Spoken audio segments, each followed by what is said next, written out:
Welcome to the 8th week of the In Times Like These recap. Now let's get into this, starting with Zeke and Nichelle, who are at the roller skating rink, and he notices how she seems to be in a bad mood. She expresses how she is forced to keep a secret. We should know by now that she's hiding the fact that Ulyssa fainted before Nichelle left for her date. But of course, Zeke knows all about secrets. Yvette, cheater, drug dealer. Ulyssa walks around the school looking exhausted. Then Vanessa walks up to her former friend, asking if she's okay. Ulyssa doesn't welcome Vanessa's concerns, but Vanessa states that even though their friendship ended out of the blue, she still cares. This response confuses Ulyssa, since she believes that Vanessa was the one who cut her off. But before the two could talk things out and realize that Nichelle was the one who ended their friendship, Nichelle walks in, telling Vanessa to back off, which she does. Ulyssa expresses her confusion of Vanessa's behavior to her sister, but Nichelle only claims that Vanessa is manipulating her. But doesn't Nichelle's actions also count as manipulation?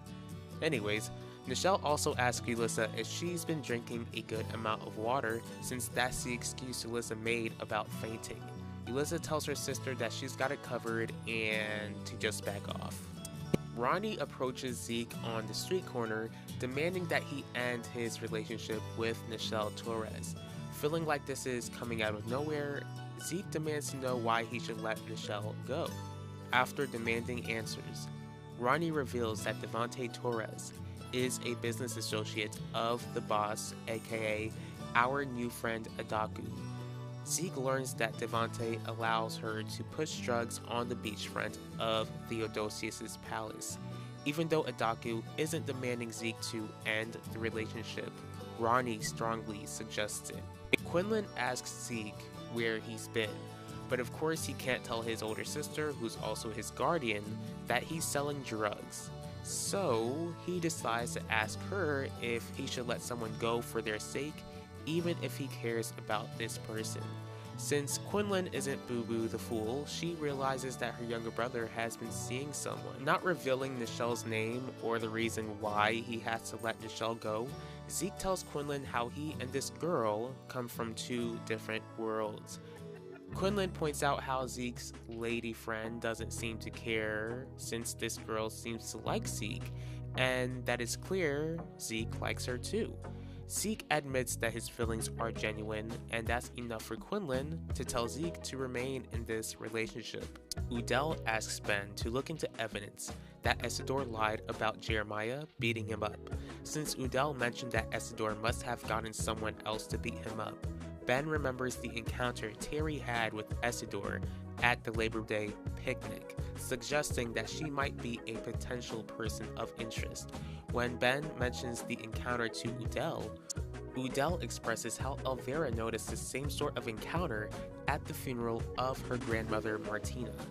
I guess we can gather that Essidor went off on Terry for taking the life of his grandfather, which led to Martina passing away of a broken heart. Ben states how he remembers this moment, and since Terry is stated to have had unpleasant moments with Essidor, Ben is certain that Essidor has something on her and intends to uncover what it is. Udell informs Jeremiah that Terry might have helped Essidor set him up. Jeremiah is upset to hear this news, especially when her son Keeve and his son JJ are friends.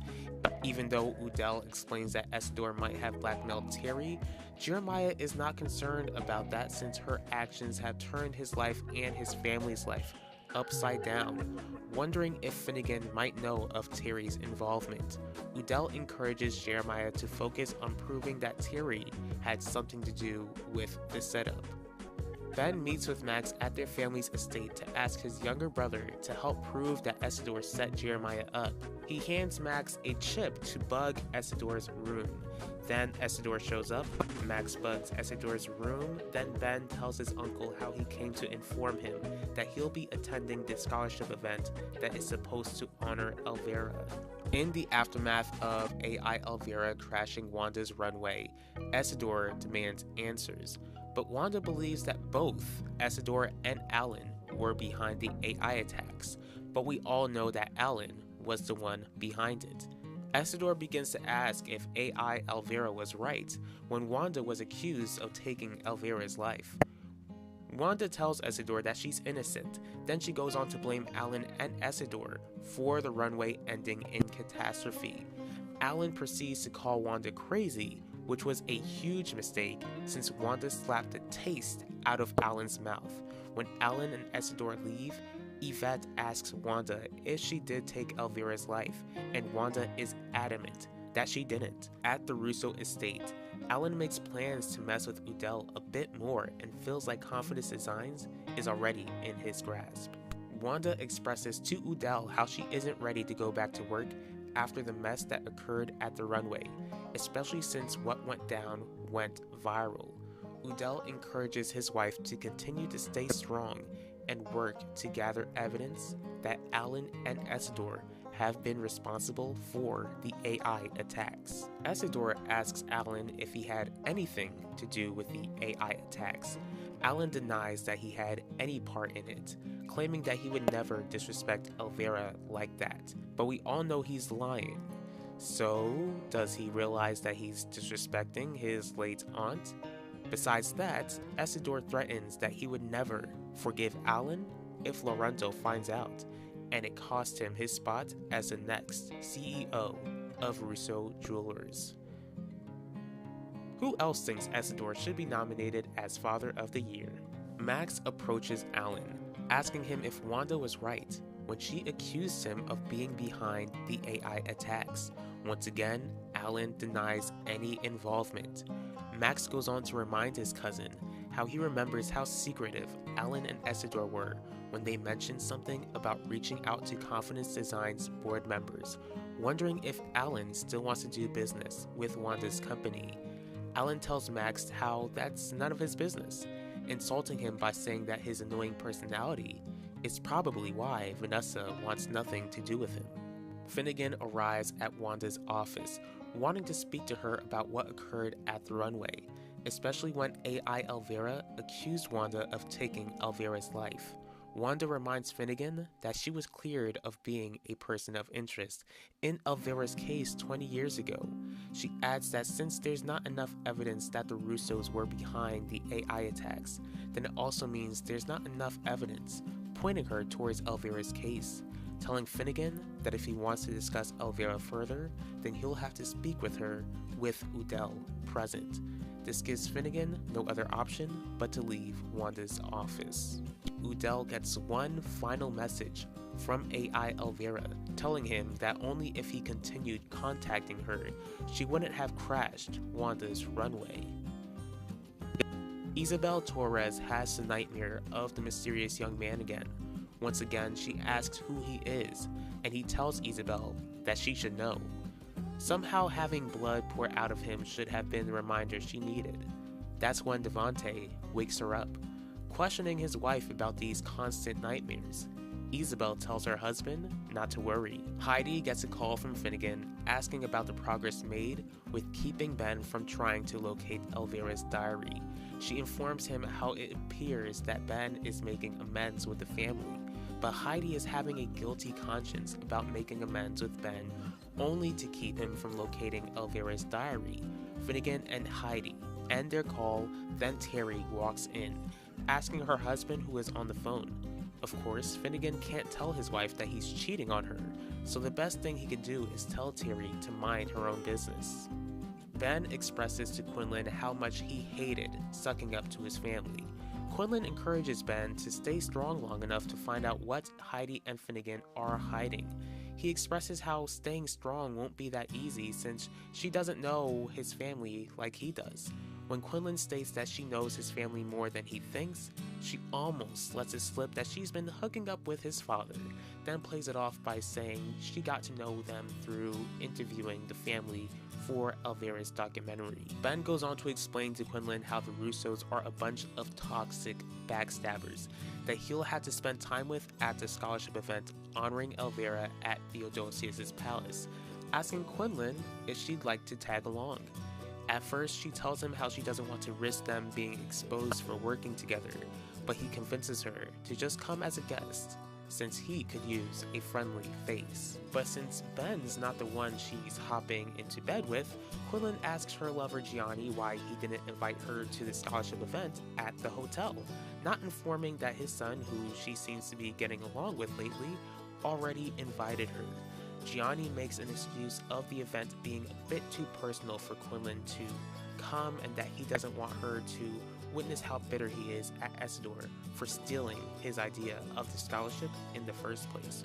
Or maybe he didn't want her to come because of his special surprise for Isidore at the scholarship event. Welcome to the 9th week of the In Times Like These recap. Now let's get into this. Starting with the Dorval family, as Jeremiah Dorval informs his wife Shelley how he'll have to tell their son JJ that he can't have Kiev at the house.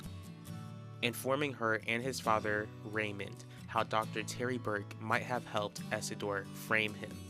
I can only imagine how they'll feel once they find out that Kiev has a camera in their daughter's room. Other than that, the couple decides that JJ doesn't need to know their reasoning for not having Kiev at the house for the time being.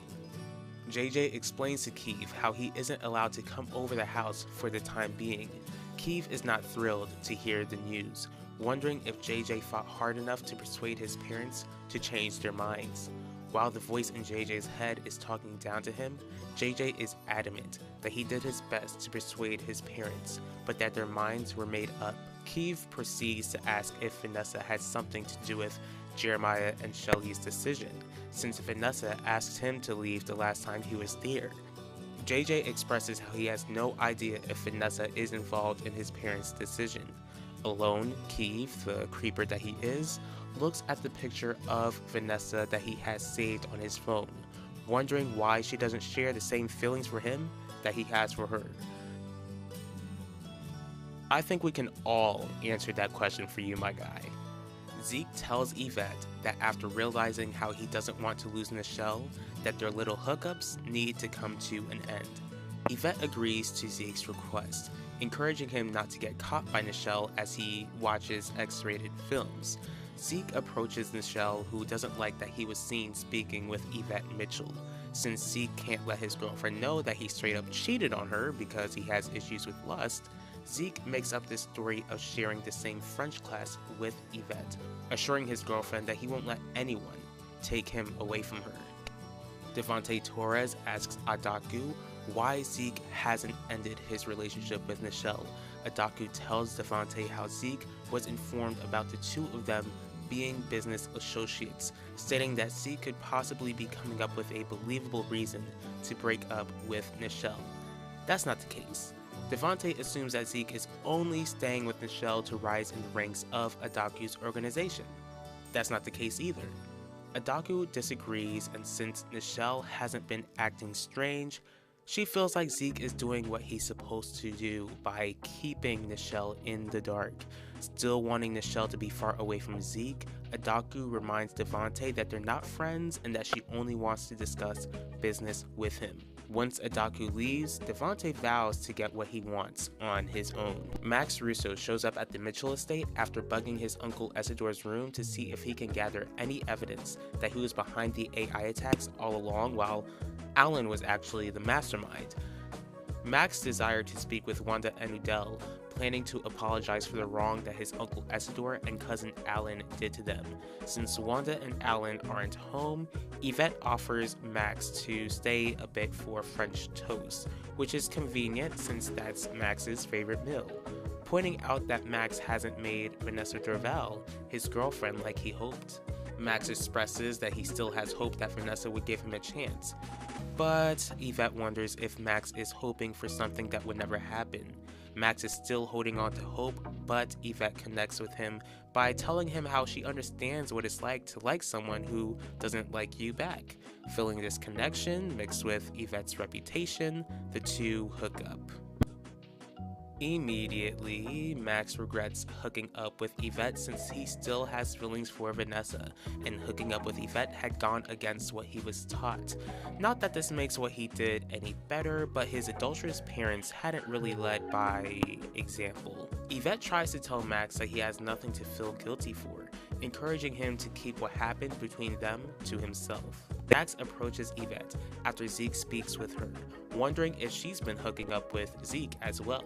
Instead of answering the question, Yvette states how she thought what happened between them was a one-time thing. Max is adamant that it was, but tells Yvette that he doesn't want to treat her like an object, wondering if they can just be friends, which Yvette agrees to do. Vanessa approaches Zeke, asking him why he was speaking with Yvette.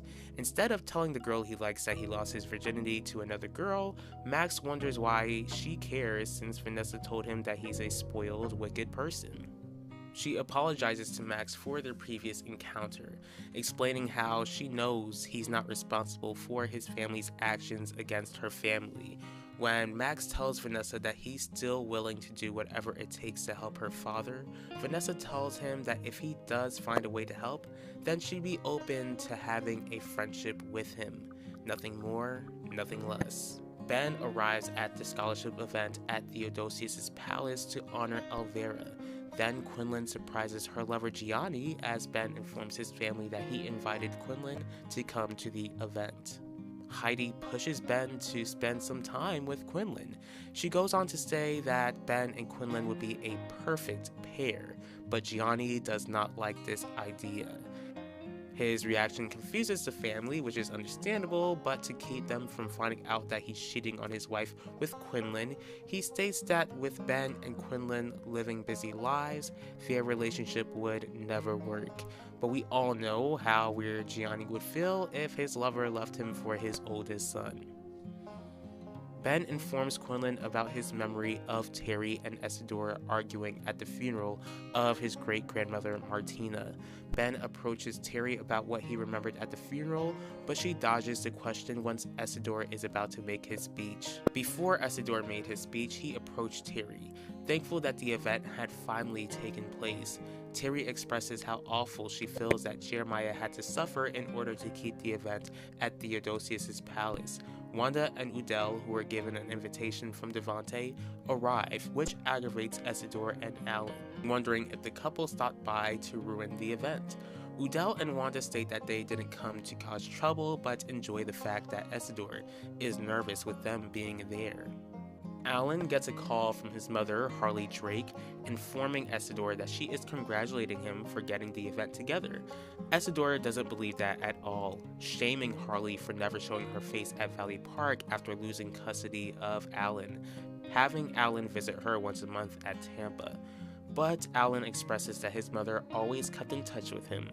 Isidore makes a speech about honoring Elvira with the scholarship, then is interrupted by his ex-wife Harley Drake, shocking everyone in the room. At the scholarship event, Harley goes on to explain to everyone in the room how she supposedly forgives Isidore for divorcing her and getting full custody of Alan.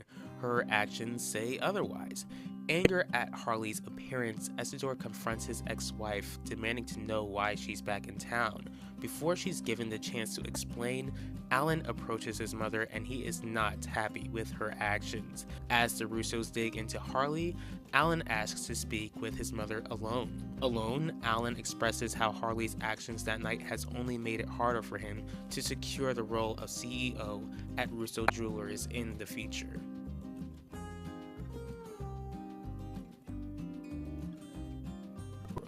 After revealing that he remembered how she and Isidore argued at the funeral, Terry claims that he was just angry because he was in mourning, then ends the conversation, but Ben doesn't really seem to be buying what she is selling. Heidi puts two and two together, realizing that Harley was Gianni's surprise for Isidore. She expresses how concerned she is about the fallout if Isidore, Lorenzo, or Clarice find out that he called Harley to crash the event. Gianni tells his wife not to worry, then she leaves, and Quinlan asks Gianni if Harley crashing the event is why he didn't want her present. He lies to his lover, stating that he had nothing to do with Harley coming to the event. Heidi is approached by Finnegan, explaining that she's trying to process all that happened. Finnegan seduces his lover, and while they get a room, Isidore is shown to have witnessed their little interaction. And we all know how Isidore gets when he finds out someone else's secrets. He uses those secrets to blackmail people, just like he's blackmailing Terry Burke. Terry informs Isidore how Ben remembers their argument at Martina's funeral. Isidore tells Terry not to worry, but she fears that if Elvira could find out that she helped take the life of Isidore's grandfather, then Ben, who happens to be a private investigator, could easily find out. Isidore flashes back to him and Elvira going off on each other after she found out that Terry helped their grandfather Dante end his life, which caused Martina to pass soon after of a broken heart. Isidore demanded that his sister keep her big mouth shut. In present day, Isidore assures Terry that Ben has no trail to follow that could help him find out what she did to Isidore's grandparents, wondering if she still has the only piece of evidence kept away. It's revealed that Terry has been in possession of Elvira's diary this whole time and that Isidore knew. That doesn't look good, you two. Doesn't look good at all. Welcome to the 10th week of the In Times Like These recap. Now let's get into this. Starting with our favorite drug dealer Zeke, who is met by Devontae Torres outside of the apartment complex he and Quinlan live in. And Devontae wants to know why Zeke is still with Nichelle, when he was informed that Devontae is associated with the big boss, aka Adaku, to break up with her. Zeke tells Devontae that he cares for Nichelle, which Devontae doesn't buy, so he decides to buy Zeke out of Nichelle's life. Zeke tells Devontae that Nichelle's love isn't something that can be bought with or bought out of, telling Devontae that if he can't bring himself to forbid Nichelle from seeing him, then he won't let Nichelle go. This angers Devontae, who vows to do whatever it takes to keep Zeke out of Nichelle's life. Since we're talking about Nichelle, she overhears Ulissa making herself throw up in the bathroom. This worries Nichelle, and since Ulissa showed no signs of being sick, Nichelle asks her sister if she threw up on purpose. Even though Ulissa denies it, Nichelle points out the signs: fainting, leaving right after dinner, and looking tired all of the time. Ulissa tells Nichelle how she has no idea what she's talking about, leaving Nichelle worried about her younger sister. At the Dorval estate, JJ asks Vanessa if she had anything to do with Keeve not being allowed to hang out at the house. Keeve shouldn't be allowed at the house because he's a creeper, but sadly none of them know that. Even after Vanessa denies any involvement, the voice in JJ's head tells him that his older sister is lying. He goes off on her, then Jeremiah and Shelly arrive, ensuring JJ that Vanessa had no influence on their decision to keep Keeve out of the house. When JJ and Vanessa leave, Shelly suggests to Jeremiah that JJ might need counseling. Jeremiah tells Shelly how JJ might not need counseling, assuming that he's just going through this teenage phase and to see how he's doing once the lawsuit with Isidore is over. Harley Drake arrives at the Russo estate, claiming that she wants to apologize for her surprise appearance at the scholarship event, but the Russos aren't buying it. She's given the chance to explain, speaking on how she was upset to know that Isidore would be praised for his supposed generosity with the nursing scholarship when he hurt her by divorcing her and taking full custody of Alan after the divorce. The Russos feel like Harley was playing her tiny violin and kick her to the curb, but Harley reminds them how she'll be in their lives forever. After she leaves, Isidore is alone with Heidi, asking if she had any knowledge about Harley returning to Valley Park. Heidi denies having any knowledge, but Isidore really doesn't care, and he reveals that he knows about her affair with Finnegan. Isidore shows Heidi the proof of her affair with Finnegan. To prevent the affair from being exposed, Isidore asks Heidi to betray her husband Gianni, since that's something she's used to, and tell the entire family how Gianni called Harley to crash the scholarship event. Isabel Torres, who is having those nightmares again, is met by the mysterious young man. He tells Isabel how surprised he is that she still doesn't recognize him after her previous nightmare showed blood pouring out of his body, telling Isabel that she took his life. Isabel is adamant that she never took anyone's life. Then the young man proceeds to inform her that he is Isidore's son. But wait, Isidore only has one son, and that's Alan. Well, the young man reminds Isabel that Isidore could have had another son if she hadn't terminated the pregnancy to protect her marriage, even though her husband was unfaithful to her. It's also revealed that when Elvira was alive, she knew that Isidore and Isabel had a one-night stand even though they were both with different people at the time. That's when she wakes up from her nightmare, confronted with her past, and Isidore has no idea to this day. Heidi calls Finnegan to inform him about how Isidore knows about them and his request to have her expose Gianni's dirty deeds with Harley to the entire family. Finnegan tells Heidi to do what Isidore wants, since going against Gianni will unleash his fury. Heidi tells Finnegan that she doesn't want to go through with it. Finnegan expresses how he also doesn't want to go through with losing his position as police commissioner, telling Heidi that he'd rather have her husband get angry at her while he goes scot-free. Quinlan arrives at Ben's condo asking if he has any updates about Terry. He reveals that he doesn't and is still trying to figure out how she knew his great-grandparents personally. Quinlan suggests that Terry might have been his great-grandparents' doctor when they were still alive. This is when Ben remembers how healthy his great-grandfather Dante was before he suddenly passed away. Since it was believed that Dante passed away of a heart attack, Quinlan states that it's possible no foul play was done since Dante was an older man. Ben decides to look into whether Terry was the doctor of his great-grandparents. Most of all, he plans to figure out why she kept it to herself. Ben informs Wanda how Isidore's bedroom is bugged. He also informs Wanda how he had the room bugged in order to help Udell prove that Isidore set Jeremiah up. When Ben asks Wanda if she'll inform Udell that she received AI videos of Elvira, she expresses how she feels like she no longer needs to since she hasn't gotten any more messages and worries that Udell would blame her for the catastrophe which occurred at the runway. She also reveals how the board is putting pressure on her to figure out who has been sabotaging her and that they're sympathetic towards Isidore and Alan since Wanda slapped Alan and made it viral.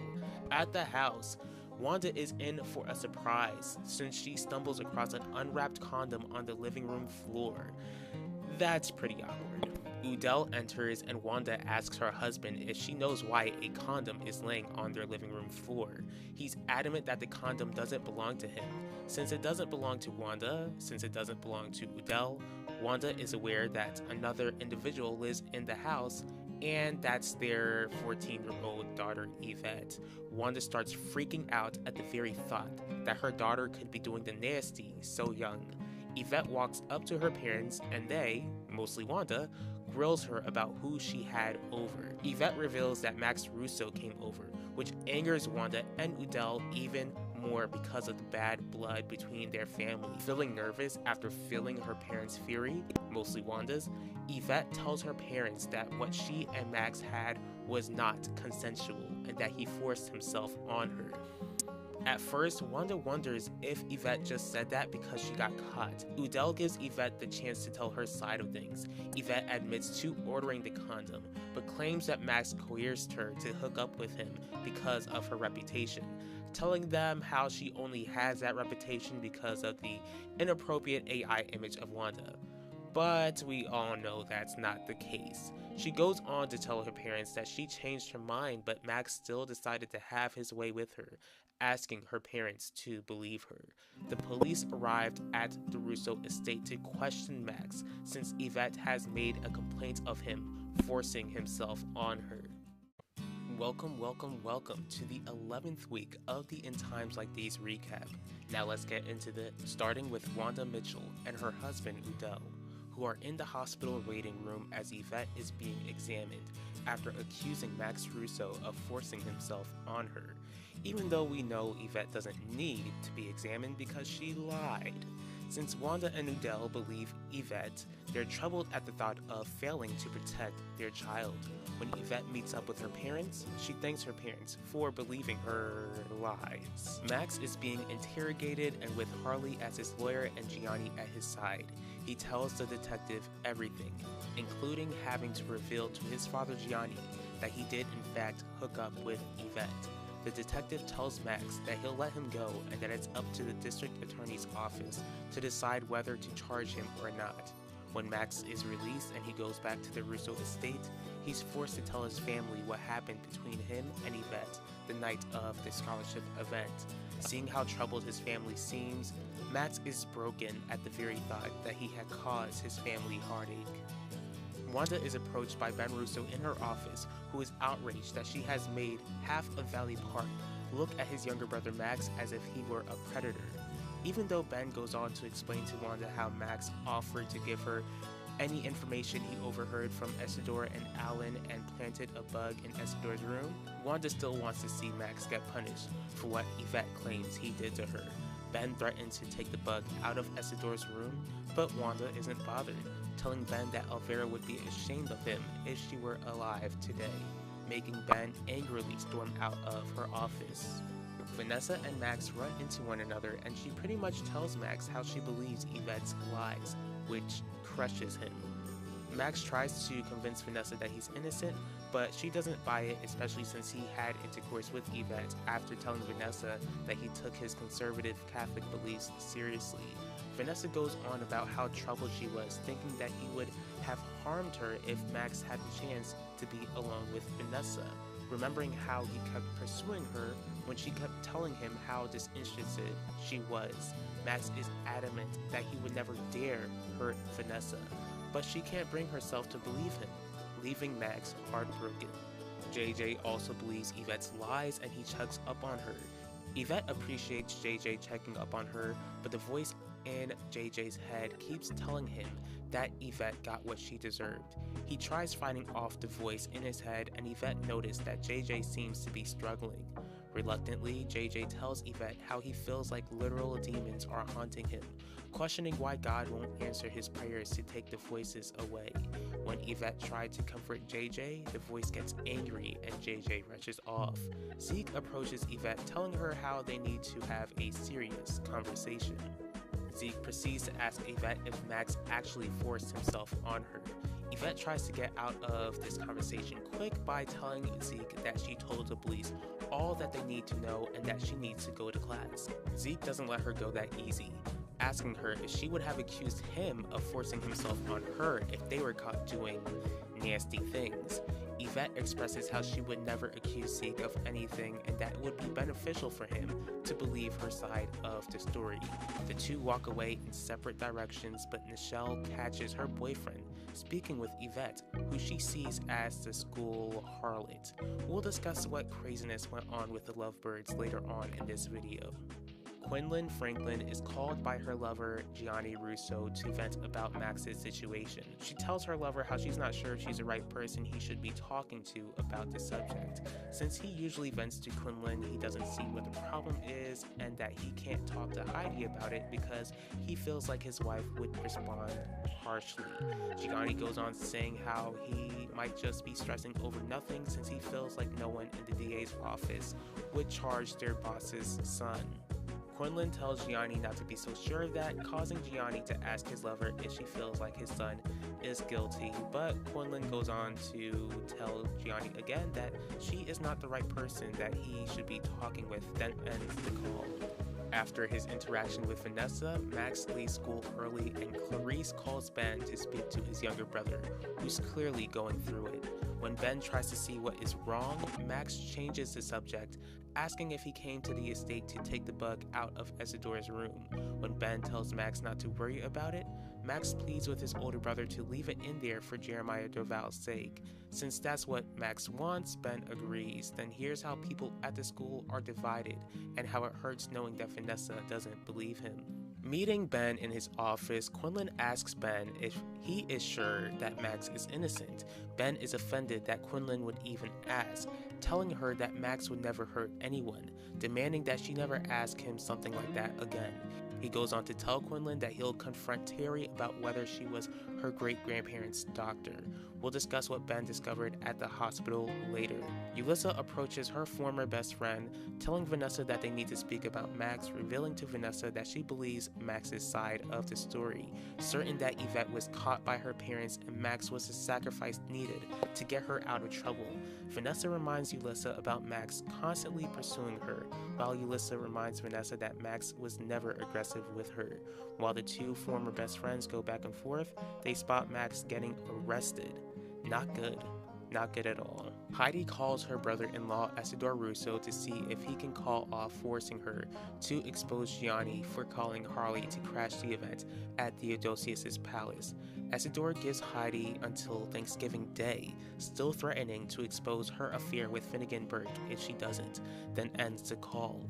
Alan enters Isidore's office, hearing his father's plans to gain shares from the Confidence Designs board members. When Isidore explains to Alan that he plans to sue Wanda for her shares if Max isn't convicted, Alan is worried that this will take a long time, but Isidore doesn't know why Alan is in such a rush, and neither do we. All Alan tells Isidore is that it's the perfect time to catch Wanda off guard while she's focused on Yvette, but Isidore won't budge. Before Nichelle caught Zeke talking to Yvette at school, she called Zeke, feeling like she needed to vent with someone after fearing that her younger sister Yulissa has an eating disorder. Before Nichelle gets a chance to go into detail, Quinlan walks in and Nichelle ends the call. Quinlan is eager to know who Zeke is dating, and he reluctantly reveals that he's dating Nichelle Torres, shocking Quinlan, but she expresses how happy she is that Nichelle likes Zeke despite them being a part of two very different social classes. Nichelle approaches Zeke, telling him how she saw him speaking with Yvette after telling him not to speak with Yvette. Zeke lies to his girlfriend, which he's used to doing, telling Nichelle that he was worried about Yvette and wanted to check up on her to see if she was okay. Nichelle buys the boy's lies, and all of a sudden, a cop shows up to the school asking Zeke to let her check his bag. Zeke isn't having it, but Nichelle, who has no idea of her boyfriend's nefarious deeds, tells him to do as the cop says. Reluctantly, Zeke hands the cop the bag, and when the cop searches through, she finds a good amount of illegal, let's say, medication, and arrests Zeke for possessing it, shocking Nichelle in the process. Score! Another arrest during the school day. After an intense conversation with Quinlan about his younger brother Max's innocence, Ben arrives at the hospital and notices that Terry isn't inside of her office. Doing what any reasonable person would do, he searches through Terry's office, eventually uncovering his late Aunt Elvira's diary. Terry walks in and Ben demands to know why she's in possession of the diary. Ooh, Terry, you're in trouble. Keeve Burke, watching Vanessa in her room through his phone like a creeper, is interrupted by his mother Terry, who finds out that Keeve is no longer allowed at the Dorval house for the time being. Even though Terry doesn't understand why the Dorvals would make that decision, she tells her son that he might not be allowed at the house for the time being because of the lawsuit Jeremiah is going through. Keeve asks his mother if she thinks that Jeremiah is innocent. Since we know that Terry put the pause on Isidore, she clearly knows that Jeremiah is innocent, but can't bring herself to tell her son why Jeremiah is not guilty. Jeremiah expresses to his wife, Shelley, how relieved he is that he did what he could to keep Max away from Vanessa. Shelley reminds her husband that even though she doesn't know if Max is guilty or not, that he is innocent until proven guilty, and to not connect Max with his family's actions. She goes on to say how Jeremiah needs to prove to a court of his own innocence when it comes to Isidore's attack, encouraging her husband to trust that God will help truth to prevail in court. Jeremiah, Shelley, Raymond, and Udell show up to the courthouse. On the stand, Jeremiah tells Udell exactly what happened the day Isidore accused him of beating him up. Harley questions Jeremiah, trying to make it seem like he was guilty of what he was accused of, since she gets Jeremiah to admit that he wanted to put the pause on Isidore. As for Isidore, he lies on the stand after putting his hand on the Bible, telling the court that after he left Jeremiah's house, Jeremiah followed him and beat his behind. Udell begins to question Isidore's character, explaining to the court that Isidore has a lot of enemies due to his actions. When Harley speaks to Isidore on the stand, he claims that he didn't press charges on Jeremiah since he didn't want to take a man away from his family. But clearly, Isidore has no issue taking a family business away from a family. In the school bathroom, JJ hears the voice in his head telling him that his father will lose the lawsuit because of him and demanding that JJ runs away. JJ does just that, but where is he going? Welcome to the 12th week of the In Times Like These recap. Now let's get into this. Starting with Quinlan Franklin, who visits her brother Zeke in jail after he got arrested for drug possession. She asks her brother if he's been selling drugs, which he denies, claiming that some mysterious person put them in his bag. It's hard for Quinlan to believe her younger brother, informing him that he can end up in prison like their mother did, questioning if that's what he wants for his future. Zeke advises his older sister to help, telling her that if he goes down for this, then she'll lose the only family that she has left. Devontae Torres checks up on his daughter Nichelle, who's been sick with worry over Zeke since she witnessed him get carried out of school in handcuffs. He wonders why his daughter cares so much after seeing Zeke get caught with drugs, but she tells him how she would still like to hear Zeke's side of the story. Adaku calls Devontae, demanding that he meet with her. Adaku asks Devontae if he had anything to do with Zeke getting arrested, telling him that with Zeke in jail, she loses money. Devontae denies any involvement, but Adaku warns him of consequences if she discovers that he's lying to her face. On Thanksgiving Day, Ulysses sees Nichelle wallowing over Zeke on the holiday, telling her older sister to get rid of the guy. But Nichelle tells Ulysses how that's her man and still wants to hear his side of things. Nichelle, who is still certain that Ulysses has an eating disorder, tells her younger sister not to pass up on meals or to rush out after eating dinner. When Ulysses tells Nichelle to mind her own business, Devontae and Isabel show up trying to keep the peace. Ulysses claims that she and Nichelle were going back and forth about their older brother Pacho not showing up to Thanksgiving. When Devontae encourages his daughters not to let their older brother ruin the holiday, Ulysses faints once again. When Ulysses comes through, she tells her family that she's fine, but Nichelle reveals to her parents how Ulysses fainted before and how she's certain Ulysses has an eating disorder. Ulysses is unable to convince her parents otherwise, going on about how she's been trying to be a glue to their fractured family, but Isabel assures Ulysses that's not her responsibility, comforting her youngest child. Max Russo is bailed out of jail and is met by his mother Heidi, venting about how embarrassed he was being arrested at school. Heidi assures Max that everything will be okay and that he won't end up in prison over Yvette Mitchell's lies. While Heidi is in her office wanting to meet with all of the assistant district attorneys to figure out which one of them is pressing charges against Max, one of the ADAs, Owen Grant, walks in, admitting that he was the one who pressed charges against her youngest son. This angers Heidi, but Owen tells Heidi that she's tripping since the case is too personal to her. Heidi warns Owen that his career is in jeopardy, but he claims that he's pressing charges against Max to get justice. Shelley and Raymond Derval take the stand while Udell Mitchell tries to make sure that the court doesn't see Jeremiah as a violent man. But Harley Drake tries to make Jeremiah seem like a man who couldn't control his temper. After the court proceedings are over, Vanessa calls to inform her family that JJ is nowhere to be found in the school, worrying the entire Derval family. The Dervals are sick with worry since JJ is still out there somewhere. Udell and Yvette show up at the estate, telling the Dervals how JJ told her that he heard demons speaking with him, shocking the Dervals. They're even more surprised when Raymond informs the family about a great aunt long ago who also heard about hearing demons and then disappeared. It's shown that JJ is in the woods with the voice telling him to stay gone. The Dorvals are in disbelief that JJ is still missing on Thanksgiving.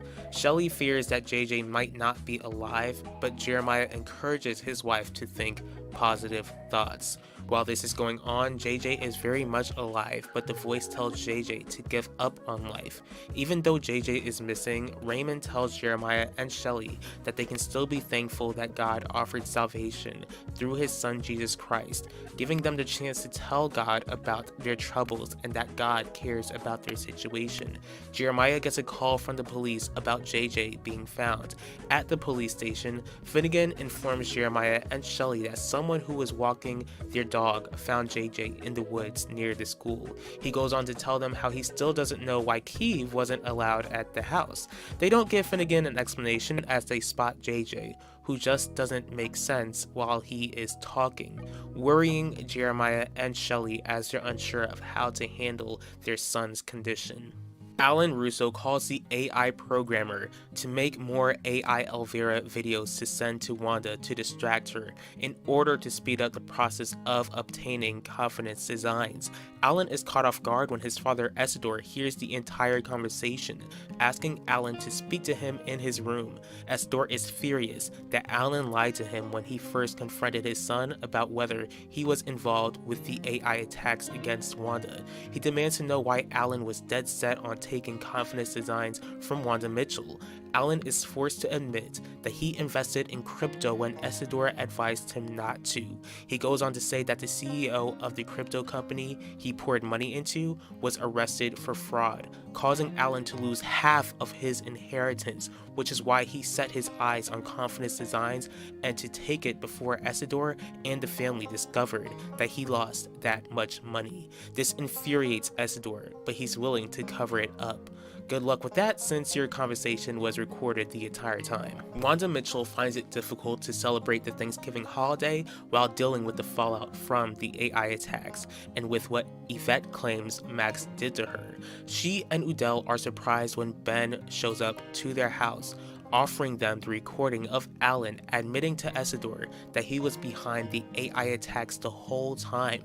Ben tells the couple that they can have the recording as long as they get Isidore to drop the charges against Jeremiah and to leave Max's name out of it. Before Ben leaves, he encourages Wanda to be honest with Udell.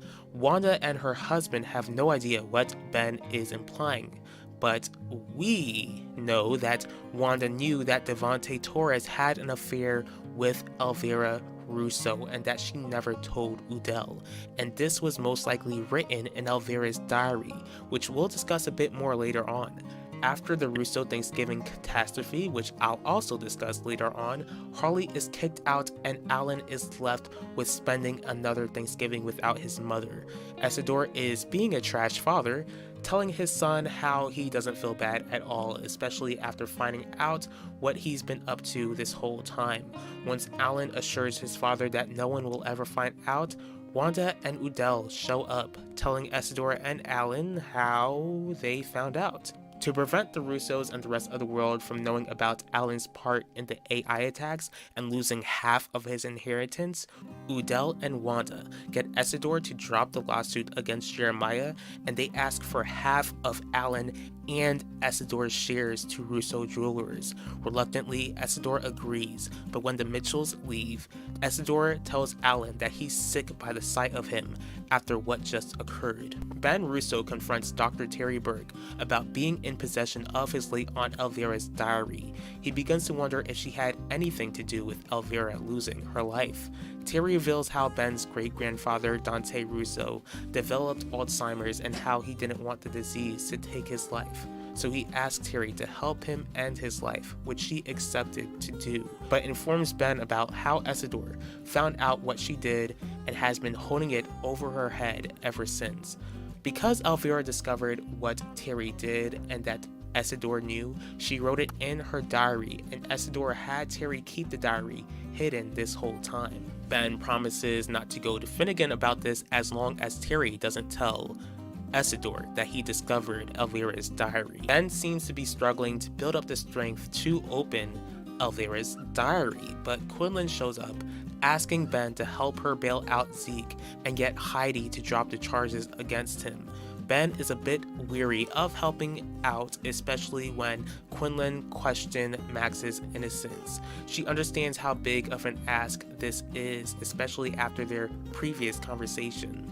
Quinlan understands that it's a bigger favor to ask, especially when she knows that Zeke is guilty. Her explanation is to figure out who Zeke is working for and expose the source. She goes on to explain how Zeke is the only family she has left, since her mother is in prison for getting involved in a hit and run with some boyfriend.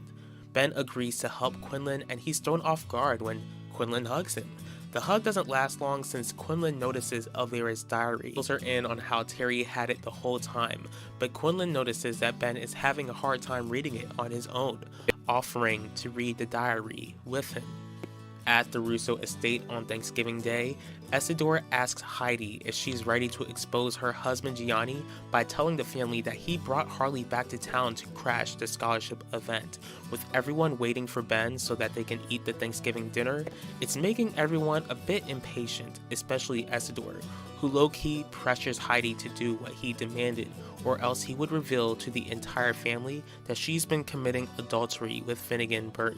Heidi reveals to the Russos that Gianni asked Harley to crash the event at Theodosius' palace.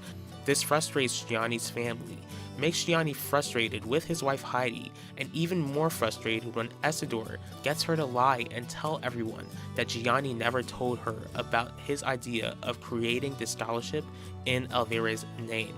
Bottom line, the Russo Thanksgiving becomes a catastrophe, and Ben shows up, making things worse by telling his mother that after reading Elvira's diary, he figured out that she and Finnegan had an affair. Heidi explains what she can, pleading with Ben not to tell Gianni. Ben agrees to, as long as she drops the charges against Zeke. Ben shows up to Quinlan's apartment, telling him that he confronted his mother about Finnegan and got her to drop the charges against Zeke. Once again, they hug, but this time Ben begins to compliment Quinlan. Quinlan compliments Ben. They stare into one another's eyes and end up kissing. Welcome to the 13th week of the In Times Like These recap. Now let's get into this. Starting with the Dorval family. After JJ is hospitalized after being found, Jeremiah and Shelley are trying to wrap their heads around their son's recent diagnosis of schizophrenia. On top of that, they beat themselves up for not knowing about JJ's struggles, but promise each other that they'll stand by their son's side every step of the way. JJ wakes up and is informed by his parents that they know from Yvette Mitchell how he thought he was hearing demons speaking to him, but informed their son that he's been diagnosed with schizophrenia, which is difficult for JJ to wrap his head around. Jeremiah and Shelley encourage JJ to accept what's going on, promising to never leave their son's side. Alan Russo meets with his mother Harley Drake, who's been staying at Theodosius' palace. He informs his mother about losing half of his inheritance by investing in crypto and how he failed to substitute that money by obtaining Confidence Designs, but his plan was foiled when Udell and Wanda found out what he was up to. Harley is also informed that Wanda and Udell have half of his and Isidore's shares to Russo Jewelers, and how Isidore is ashamed of him. Harley doesn't pass any judgment towards her son, assuring Alan that she will help him get Russo Jewelers' shares back and that he can always count on her. Harley confronts her ex-husband Isidore, shaming him for turning his back on their son when he needs his parents the most. She informs Isidore how Alan told her everything and blames Isidore for the mess their son is in, then asks how he plans to get the shares back. Isidore tells his ex-wife that once Max is found not guilty over Yvette's allegations, he would sue the Mitchells in order to get the shares back. Harley feels like Isidore could speed up the process. Isidore tells his ex-wife that his mind is made up. Harley visits Udell Mitchell at his law firm office, telling him that she can offer him something in exchange for Alan's Russo Jewelers shares. The offer she gives is that she'll drop Max as a client and allow them to keep Isidore's shares. She goes on to state that Isidore is to blame for how Alan turned out, but Udell feels like Alan still needs to pay for the consequences of his actions. After Harley tells Udell that she'll drag Yvette through the mud in court, Udell kicks her out of his office. Clearly, that meeting didn't go as planned. Max Russo meets up with Vanessa Dorval at school, asking about how JJ's been after he was found. She pretty much tells Max to mind his own business and feels like he's only pretending to care, since he and JJ weren't friends before JJ's psychotic break. Max tells Vanessa that he didn't befriend JJ only because he didn't want her to think that he was using her younger brother to get close to her. Vanessa still finds it hard to believe him, but Max tells Vanessa how he honestly felt ashamed for getting arrested in front of her. Regardless of how honest Max was, Vanessa still doesn't bite, stating how Yvette Mitchell proved herself to be trustworthy when she opened up about JJ's struggles. But before Max could tell Vanessa that he had a hand in helping Isidore to drop the lawsuit against her father, Max walks off and runs into Yvette. Max asks Yvette why she lied and told everyone that he forced himself on her. Yvette tries to make it seem like she doesn't know what Max is talking about, even though she knows that what went on between them was consensual. Since her lies made their lives complicated, Max asks Yvette why she hates him. Yvette states that she doesn't hate Max, but Max pleads with her to come clean, telling her that he'll even try to get her parents and his parents to go easy on her if she tells the truth. Instead, Yvette tells Max that if he doesn't leave, then she'll make things worse for him by screaming. Disgusted by her actions, Max walks away and sees a photo of him and Yvette circulating around the internet, calling him a word that's not very nice. Max informs his parents of running into Yvette and the photo of them going viral. Heidi and Gianni tell Max how he should have ignored Yvette, but he tells his parents how he wanted to try and get her to tell the truth. Gianni and Heidi urges Max to never speak to Yvette again, especially to never speak with her when they are alone. Zeke Franklin and Nichelle Torres see each other for the first time after he was arrested when drugs were found in his bag. Nichelle tells her boyfriend how it troubled her that Zeke didn't reach out after the charges were dropped against him. He explains that he wanted to wait until he had the chance to speak with Nichelle face to face. She asks Zeke why drugs are found in his bag. Then he lies, which is typical of Zeke, and tells Nichelle that someone just placed the drugs in his bag. When Zeke asks his girlfriend if she believes him, expressing how the DA's office believes him enough to drop the charges, but we all know how Heidi dropped the charges because she couldn't risk all of Valley Park knowing that the DA is a nasty girl. The only time he tells the truth is by telling Nichelle how hurt he was to be arrested in front of her and how much he loves her. She admits to Zeke that she loves him as well, but after they confess their love to each other, he feels bad for lying about the drugs. Zeke, you dug yourself in a hole, my guy. Ronnie calls Zeke, telling him how they need to figure out who snitched on Zeke to begin with. Zeke couldn't see a student calling the cops on him, suggesting that Devontae got him arrested in order to get him out of Nichelle's life. Once again, Ronnie suggests that Zeke break up with Nichelle, which Zeke refuses to do. Ronnie warns Zeke that if he doesn't let go of her, then his life will be in jeopardy. Zeke confronts Devontae Torres at Theodosius' palace, asking him if he had anything to do with having him arrested, questioning if the next attempt is on his life. Devontae denies any involvement. Zeke adds how he was able to get Nichelle to believe him when Devontae states that Zeke should have told Nichelle the truth and to leave her alone. This causes Zeke to ask Devontae if Isabel knows about Devontae's connection to Adaku, aka the boss. Devontae tells Zeke how that's none of his concern. Since Devontae won't tell the truth, Zeke feels like Devontae doesn't have what it takes to bring him to a permanent end. Heidi Russo tells Finnegan Burke in his office that their affair is over. Finnegan demands an answer as to why their adulterous affair has to come to an end. Reluctantly, Heidi admits to her lover that her son Ben knows about the affair after reading Elvira's diary. The two of them think back to when Elvira caught them together and grilling the both of them for their scandalous actions. When Finnegan asks Heidi if Ben plans to expose them, Heidi tells Finnegan that it doesn't seem like that would happen. Finnegan proceeds to blame Heidi for Ben finding out about them since she was supposed to keep her son close enough to convince him to drop the search for Elvira's diary. Offended, Heidi storms off. Isidore confronts his nephew Max, asking why there's a bug in his room. And this is after Wanda and Udell heard the recording of Alan admitting to being behind the AI attacks. Max denies any involvement, but Gianni feels like it's too much of a coincidence for Max to be at the Mitchell estate the night that Yvette accused him of forcing himself on her, and the Mitchells finding out what Alan did.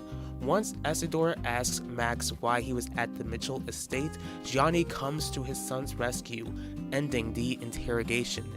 Gianni, alone with his younger brother, begins to ask Essidor why he is blackmailing Heidi and what he is blackmailing Heidi with, since Gianni is positive that his wife wouldn't have exposed to the family on Thanksgiving that Gianni conspired with Harley to crash the scholarship event at Theodosius's palace unless she was being blackmailed.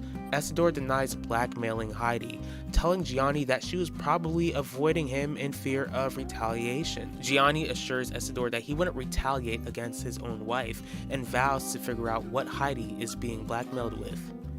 Quinlan Franklin arrives at Ben Russo's office, addressing the elephant in the room about how they kissed one another on Thanksgiving, but Ben walked out without saying anything else. The two of them ask each other if the kiss was something that they regret. Quinlan admits that she never regretted it, admitting that she's been growing feelings for him since they began working together. Ben admits how hard it is for him to get close to others, especially after Elvira passed away, fearing that anyone else he got close to would leave him. Since the two of them admitted to their feelings, they agreed to see where their relationship would lead. Afterward, Ben tells Quinlan that in order to keep her safe, they have to keep their relationship hush-hush until they can gather enough information about Elvira's case. He goes on to reveal that he planned to confront Devante Torres. Heidi arrives back at the Russo estate after her stay at Theodosius's palace. Then Gianni asks his wife what Essidor is blackmailing her with. She denies being blackmailed, but Gianni doesn't buy it. Heidi tries to deflect it by saying how the scholarship event and Thanksgiving is behind them, so they should put all of their attention on their youngest son, Max. Gianni tells Heidi that if she doesn't fess up, then she's on her own whenever Essidor exposes her. Heidi tells her husband that she doesn't need a knight in shining armor and walks off. Ben confronts Devante at Theodosius's palace about how Devante seduced 17-year-old Elvira while Devante was in his early 20s. At first, Devante tries to deny it until Ben suggests involving the police and Devante's wife Isabel. This is when Devante comes clean, claiming how he and Elvira ended up together since one thing led to another. Devante's answer causes Ben to ask if Devante's affair with Elvira was all about lust. Devante claims that he did care about Elvira, wondering what else was said about him in the diary. Ben tells Devante how his only concern is knowing that Wanda Mitchell isn't the only one in the world who knew that Devante seduced a high schooler. Quinlan asks Gianni to stop by her apartment to tell him that she is ending their affair. Wow, 2 affairs ending in 1 week, a new record. He wants to know why. Quinlan feels like the affair has run its course, encouraging him to get along with Heidi since Max is going through legal troubles. Gianni still feels like there's something deeper to this, asking his lover if she's involved with another man. Since she can't tell her lover that she's now involved with his son Ben, Quinlan lies and says that there's no one else. She goes on to tell Gianni that she would like a stable relationship someday, but that she can't have one while creeping with him, and certainly can't have a stable relationship with him in general, encouraging Gianni to let her go. Devante asks Wanda Mitchell to meet with him, informing her that Ben has the diary and knows about how Devante seduced Elvira when Elvira was alive. He blames her for Ben finding the diary, since she was also supposed to get close enough to Ben to see if she can convince him to drop the search for the diary, as if Ben wouldn't notice that 2 different people would try to convince him to stop looking for his late aunt's diary. Since Wanda believes that Max forced himself on her daughter Yvette, she reminds Devante how it would have been impossible for her to stay close to Ben. Devante doesn't care and still blames her for what Ben uncovered, telling her to fix it if she doesn't want Udell to find out that she knew Elvira cheated on Udell with Devante for all of those years. Wanda meets up with Ben in his office. As Wanda confronts Ben in his office, she asks what he plans to do now that he has Elvira's diary. Instead of answering Wanda's question, Ben scolds her for knowing that Devante seduced a 17-year-old Elvira and kept it to herself. Wanda pleads with Ben not to tell Udell what she knew all of these years. Ben agrees, but tells Wanda that if Max goes down over Yvette's allegations, then he'll sing like a canary, making it loud enough for Udell to hear. Udell asks Wanda what's been bothering her. She claims that it's nothing, asking her husband about his day. He fills his wife in on Harley meeting him at his office. Wanda is glad that he didn't accept Harley's offer, telling Udell how Alan needs to pay for his crimes just like Max needs to pay for the crimes that their daughter accused him of. She goes on to express how sick she is of the Russo family, wondering if she and Elvira would have been friends if she knew what they would be currently going through. When Udell wonders if there's something deeper to what she's saying, she tells her husband to forget it instead of telling her husband how the walls are closing in on her and how the secret she's keeping from him could put their marriage in jeopardy if she's ever exposed. Ben receives a visit from Finnegan, demanding to know where the diary is since it's a vital piece in solving the case. Despite that, Ben won't budge, telling Finnegan how he's certain he only wants to have the diary in order to prevent the public from knowing about Finnegan's affair with Heidi. Ben warns Finnegan that if he even attempts to get a hold of Elvira's diary, then he'll expose Finnegan and Heidi to all of Valley Park. Finnegan leaves the office, then Ben is prepared to face his father Gianni about a secret Elvira knew about him. Welcome to the 14th week of the In Times Like These recap. Now let's get into this, starting with Yulissa Torres, who comes back to school after her family discovered she was struggling with an eating disorder and runs into her former friend, Vanessa Dorval. When Vanessa expresses her concerns about Ulissa's absence, Yulissa doesn't buy it, especially when she expresses how Vanessa avoided her.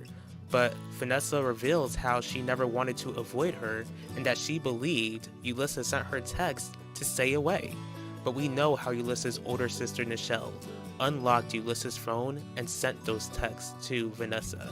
Of course, Yulissa has no idea what Vanessa is talking about and is shocked to see the text. After this is revealed to Yulissa, she and Vanessa apologize to one another and rekindle their friendship. Once they make up, the two of them put their heads together and realize Nichelle was behind it all. Vanessa and Yulissa confront Nichelle about her schemes. Feeling the pressure, Nichelle confesses to what she did. When Vanessa scolds Nichelle, this angers Nichelle to the point where she blurts out that Yulissa has been struggling with an eating disorder. Yulissa is angered by Nichelle's actions, while Vanessa is shocked to hear about this. Nichelle goes on to say how Vanessa is sharing her faith with Yulissa and telling her that rejecting Jesus Christ as Savior leads to eternal punishment when receiving Jesus Christ as Savior offers eternal life has added to Ulissa's eating disorder. As for Yulissa, she understood that Vanessa wasn't being malicious in sharing her faith, stating that she struggled with an eating disorder long before Vanessa arrived. Yulissa is alone with her sister Nichelle, scolding her about revealing the eating disorder, scolding her about ending her friendship with Vanessa, and how she's unsure if she can trust Nichelle again. Zeke Franklin approaches an upset Nichelle, who tells him how upset Yulissa is that she sabotaged her friendship with Vanessa and that she told Vanessa about Ulissa's eating disorder. She goes on about how she would be upset if someone close to her lied like she did, while Zeke keeps quiet since he's doing the same thing with Nichelle, not being honest about his drug dealing, not being faithful, and watching X-rated content without her knowledge. Nichelle goes on about how Yulissa suffered in silence and is ashamed that she added to that suffering. Seeing how upset his girlfriend is, Zeke consoles her. Vanessa meets with Yulissa, who tells her about the eating disorder struggles. Yulissa goes on about how her older siblings, Pacho and Nichelle, seem to be more loved than her, which influenced her insecurities. Yulissa adds that when Pacho left Valley Park for unknown reasons to pursue his creation of his online retail store, her life felt uncontrollable, and that having the eating disorder made her feel like she had things under control. She goes on to ask Vanessa if God would keep her from relapsing. Although God is all-powerful, Vanessa reminds her friend that he offers everyone free will and that Yulissa should want to get better, but encourages her to turn her life around and make Jesus the Lord of her life so that God could help her every step of the way in her healing. Nichelle is on the phone with her boyfriend Zeke, and he asks her what the next step is after they profess their love to one another. At first, she tells Zeke how she planned to hold on to him for as long as she could, but Zeke feels like her father will do everything in his power to end their relationship. Nichelle believes that her father Devontae is convinced Zeke isn't a drug dealer, which we all know isn't true, and so does Zeke. He stops talking about Devontae and asks Nichelle when they're gonna make the next step, aka doing the nasty, aka fornication. Nichelle feels like it's a bit too early to commit fornication with Zeke, but is open to it since she's not celibate. Until then, doing his best to remain faithful to Nichelle physically, he remains unfaithful to her spiritually as he watches X-rated videos. Devontae Torres meets with Adaku, asking if she can teach Zeke a lesson after he felt like Zeke disrespected him in their last encounter by asking Devontae if he had him arrested, even though Devontae did have him arrested. As for Adaku, she states how much of a coincidence it is that both her and Zeke pointed the finger at Devontae for having Zeke arrested. Once again, like most people on this show, Devontae lies and says that he wasn't responsible, making up an excuse that Zeke being reckless could be a threat to Adaku. She's not bothered, feeling like Devontae just wants to use her to get Zeke out of Nichelle's life permanently. Devontae denies it, then Adaku leaves, demanding that he leave Zeke alone and threatens consequences for Devontae if he doesn't listen. Ben Russo confronts his father Gianni at the family company Russo Jewelers about how he knows that his mother Heidi and Finnegan Burke had an affair. He points out how Gianni doesn't seem too surprised. But Ben understands that his father isn't surprised because he knew about the affair all along. Not about Heidi and Finnegan's current affair, but of their first affair 20 years ago. What's even more concerning is that after Gianni found out, he was enraged and ran Finnegan over and kept on driving. On top of that, Elvira put 2 and 2 together, and Gianni guilted her into staying quiet about her suspicions and about Heidi's affair with Finnegan. Ben begins to ask his father if Elvira was fearful of him. Gianni is adamant that even though he did hurt Finnegan, he would never hurt Elvira. Ben advises Gianni to make sure he and Heidi behave themselves for the sake of Ben's younger brother, Max. Finnegan calls Heidi Russo, asking if she could try convincing her son Ben to turn Elvira's diary over to her. Heidi states how that's not possible. Finnegan goes on to explain how he confronted Ben at his office, urging Ben to turn over Elvira's diary to him, but failed. Since Heidi is still Ben's mother, he feels like she has an advantage. As for Heidi, she feels like Ben can't stand the sight of her and ends the call. Terry walks up to her husband Finnegan, asking him what's wrong, but he tells her that she's a trash wife and walks out. Ben asks Isabel Torres to meet him in his office, revealing that he knows that Elvira discovered that Isabel and his uncle Isidore had a one-night stand after reading Elvira's diary. He wonders if Isidore knew that Elvira caught them, but Isabel assures Ben that she never told Isidore about her encounter with Elvira. Ben promises to keep quiet as long as Isabel doesn't run and tell Isidore about what he knows. When she asks Ben if he plans to confront Isidore about this, he doesn't give her a solid answer, which worries her, causing Isabel to question if Ben thinks that she hurt Elvira. All Ben explains is that he's trying to wrap his mind around why someone would want to take the life of a 17-year-old teenager. Before Isabel leaves, she explains that she already risked losing her family once with her one-night stand with Isidore, and wouldn't take another risk by taking Elvira's life. Ben calls Quinlan, informing her that he plans to speak with his uncle Isidore. Isidore Russo arrives at his nephew Ben's office, confronted about how he knows about how Isidore's grandfather Dante truly passed away over 20 years ago, and that he got the diary from Terry Burke.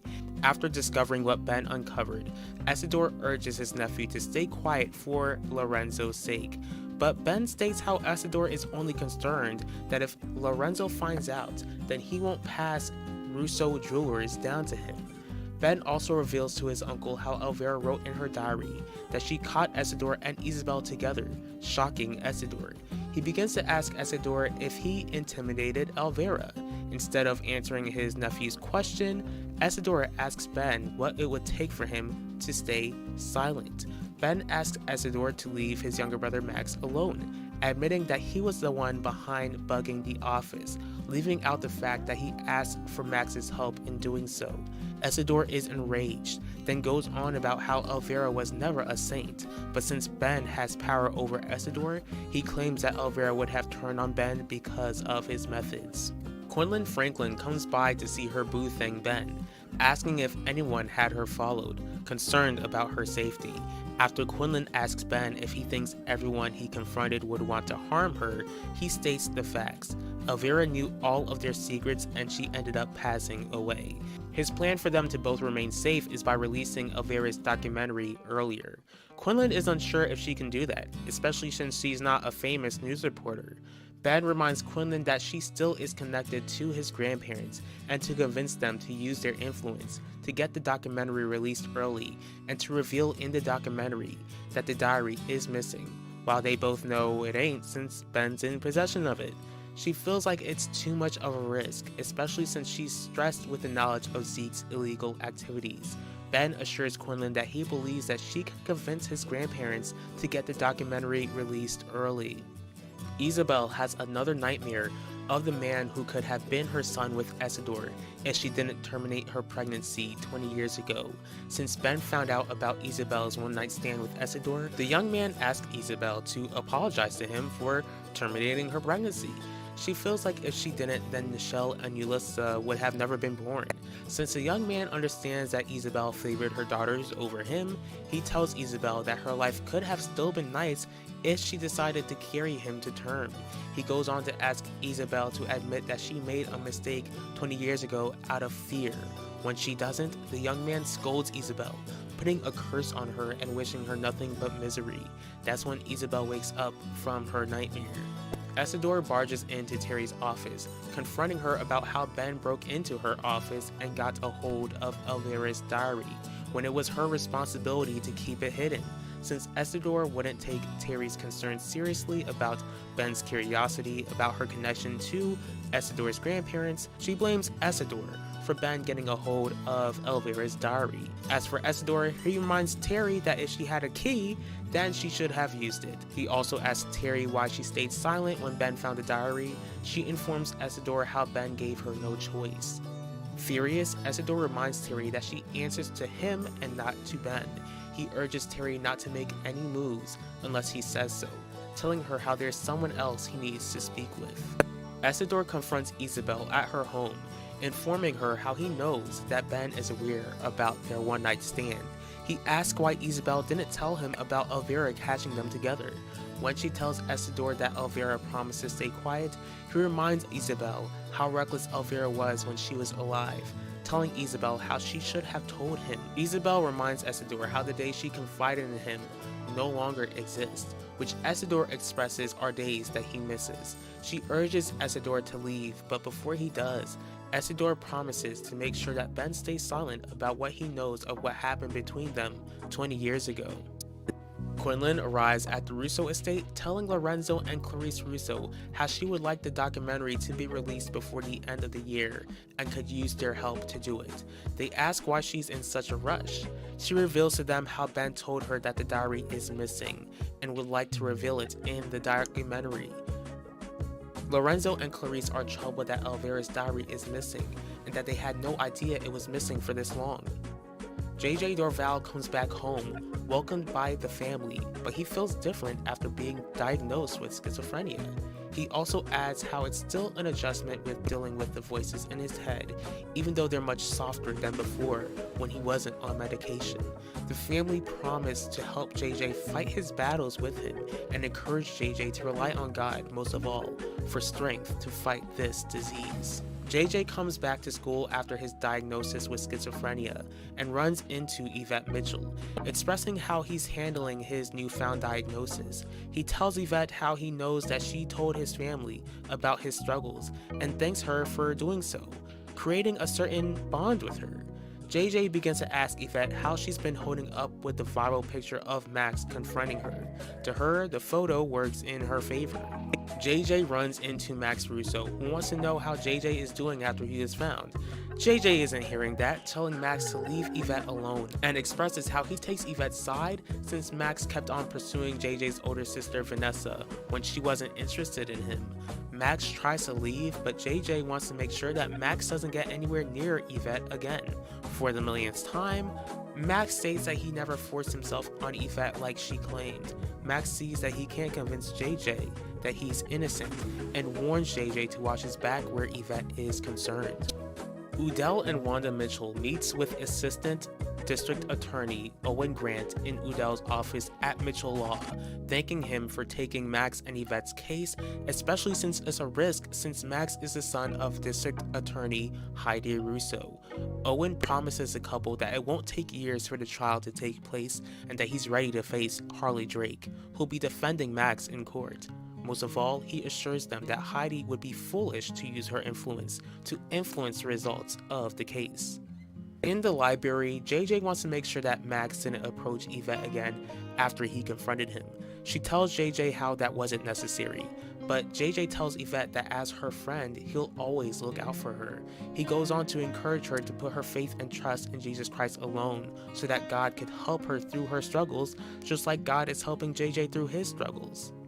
Once the two have a moment, Keeve approaches them expressing his condolences. Yvette says that she appreciates it, but her face says otherwise, and Keeve notices it. He goes on to ask JJ when he and Yvette became friends. JJ tells Keeve how Yvette told his family about his struggles, causing Keeve to ask why JJ didn't tell him about his struggles. JJ tells Keeve how Yvette wasn't his friend at the time and knew that she wouldn't judge him, stating how her accusation can influence her to change her life for the better. Vanessa and Ulyssa see a petition for Max to get expelled, and it's revealed that Keeve Burke not only took the picture of Max and Yvette, making it go viral, but that he was also behind the recent petition to keep Max far away from Vanessa. What a weirdo. Welcome to the 15th and 16th week of the In Times Like These recap. Now let's get into this. Starting with Ulyssa Torres, who asks her best friend Vanessa Dorval if she signed a petition to get Max Russo expelled. Vanessa tells Ulyssa that she hasn't, causing Ulyssa to ask why, since Vanessa is certain that Max is guilty of forcing himself on Yvette Mitchell.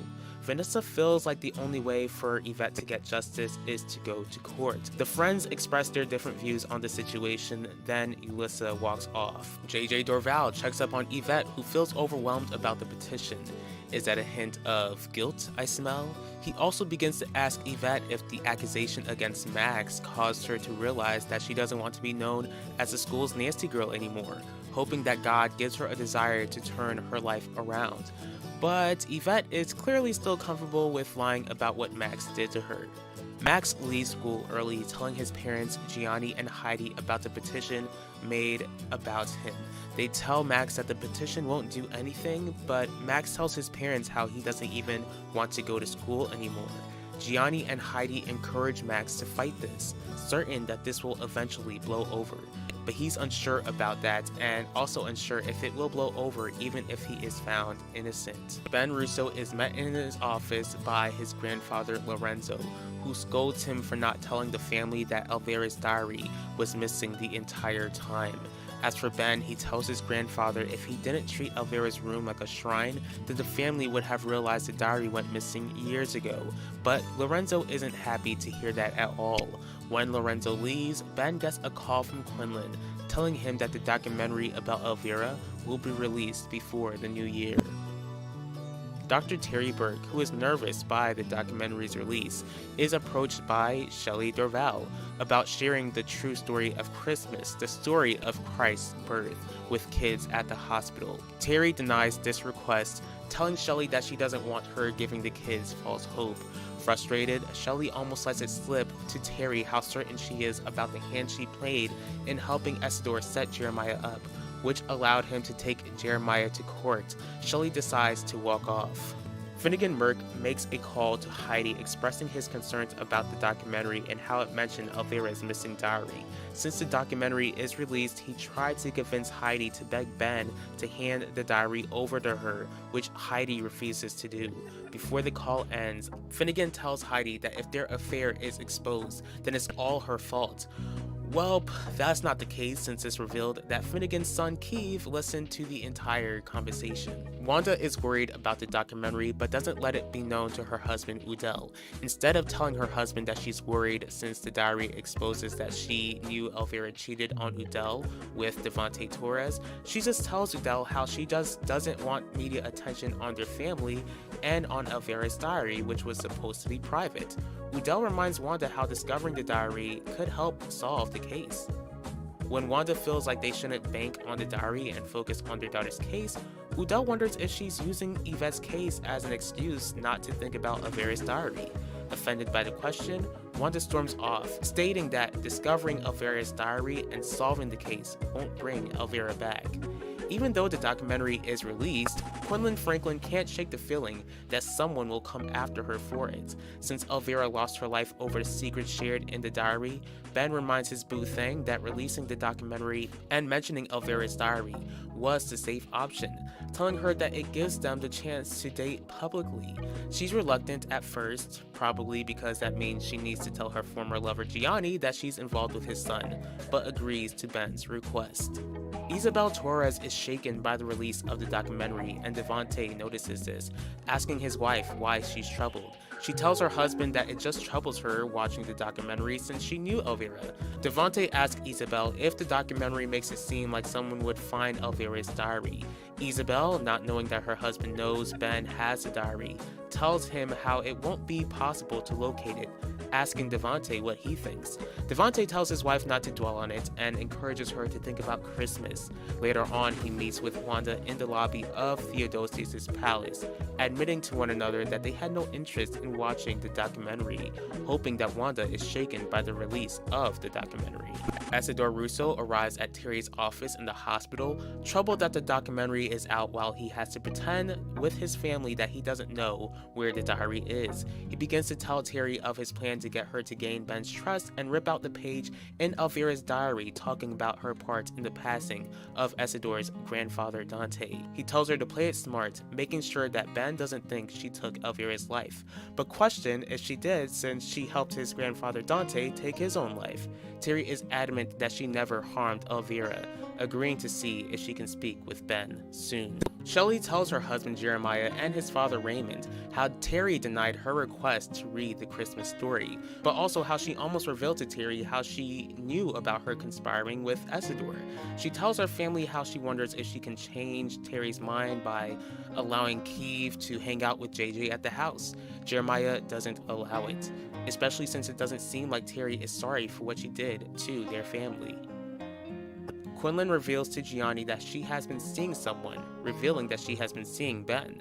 This infuriates Gianni, but she pleads with him not to tell Ben that the two of them had an affair. Gianni angrily agrees to stay silent, but tells her how she'll never have his blessing. Isidore meets with Isabel, who doesn't want Isidore there in the first place, checking up on her after the release of the documentary.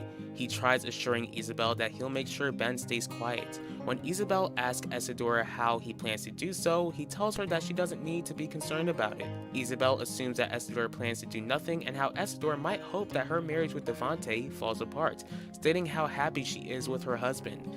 Isidore tells Isabel how her happiness is what he cares about, then leaves. Once he walks out, he tells himself how Isabel would be much happier with him. Nichelle expresses to Zeke how Yulissa is still keeping her distance.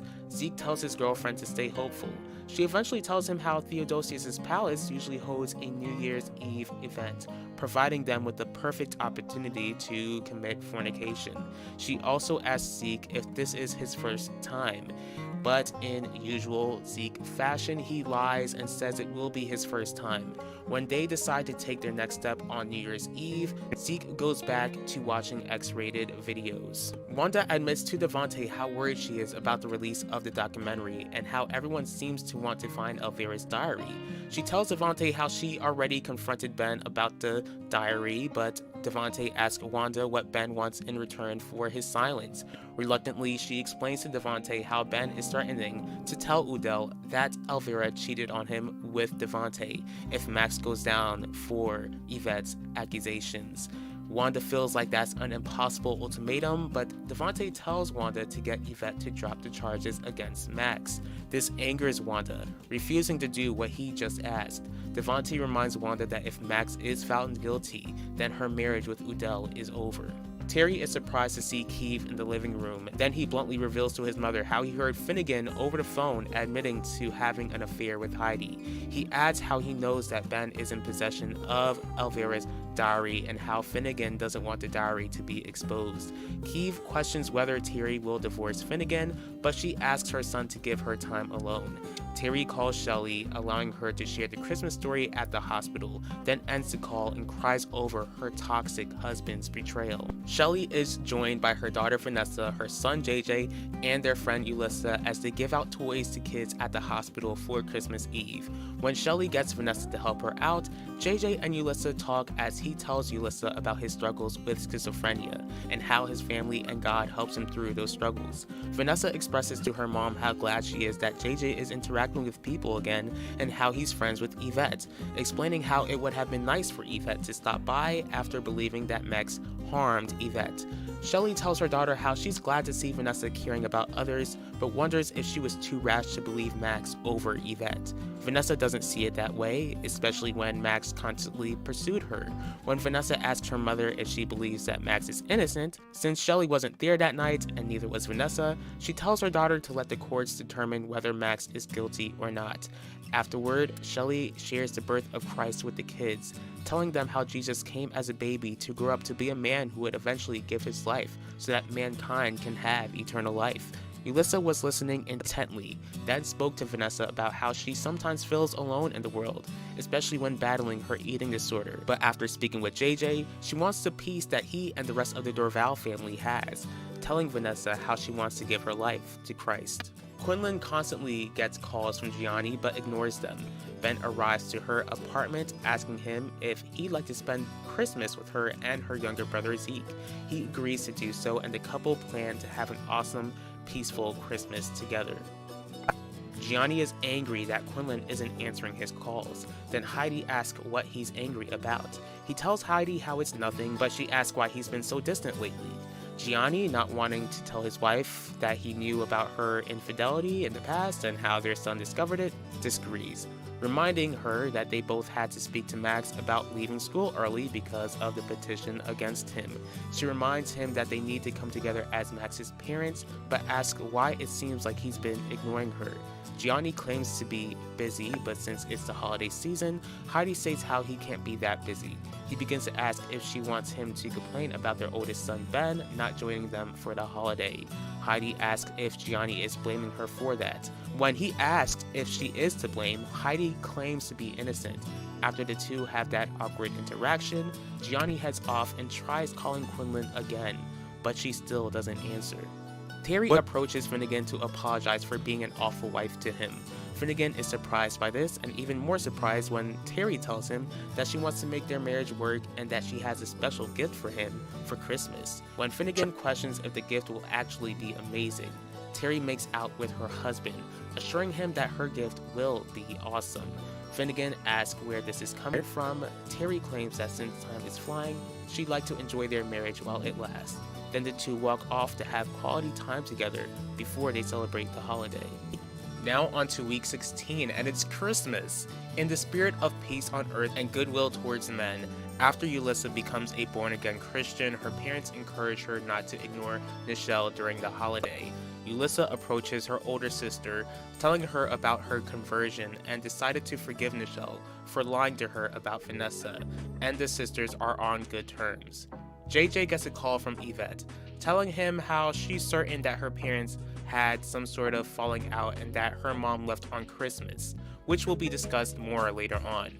She wonders if her allegations against Max stressed them out, but JJ assures Yvette that she's not to blame for her parents' issues. Before the end of the call, JJ agrees to pray for the Mitchells, which Yvette appreciates. On New Year's Eve, while everyone is at the beachfront, and Yulissa is spending it with the Dorvals, Zeke and Nichelle get ready to commit fornication. After the two do the nasty, he gets calls from Yvette asking what she wants. Yvette explains how she wants Zeke to get Nichelle to ask Devante which room Wanda is staying in at the hotel, since Wanda refuses to tell Yvette. Zeke tries telling Yvette how that shouldn't be his and Nichelle's problem, but Yvette reminds Zeke how she didn't tell anyone how they hooked up when he was with Nichelle and wants something in return. As soon as Zeke warns Yvette not to blackmail him over their hookup, it's revealed that Nichelle heard what was said, and it looks like Zeke has some explaining to do for the start of the new year. Back to Christmas. It's revealed that Udell still has the video of AI Elvira and the portrait of him and Elvira saved on his phone, even when Wanda wanted him to throw away the portrait.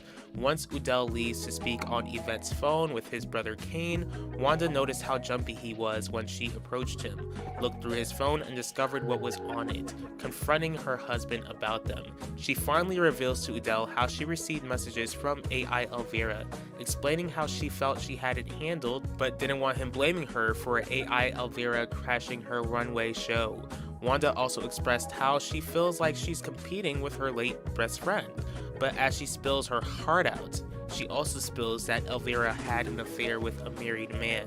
When Udell pushes for more information, Wanda reluctantly reveals that Elvira cheated on him with none other than Devante Torres. Udell is furious that she kept the secret for their entire marriage, then kicks her out. Finnegan gets an envelope from Terry, thinking that it's a trip to a cruise. To his surprise, he was served divorce papers on Christmas Day. Let's say Finnegan wasn't really happy about the fact that his wife gave him the night of his life, then asked for a divorce the following day. Terry reveals to Finnegan how Keith informed her of Finnegan's affair with Heidi. Finnegan tries to make it seem like Keith was misinformed, telling Terry that he got with Heidi before they were together.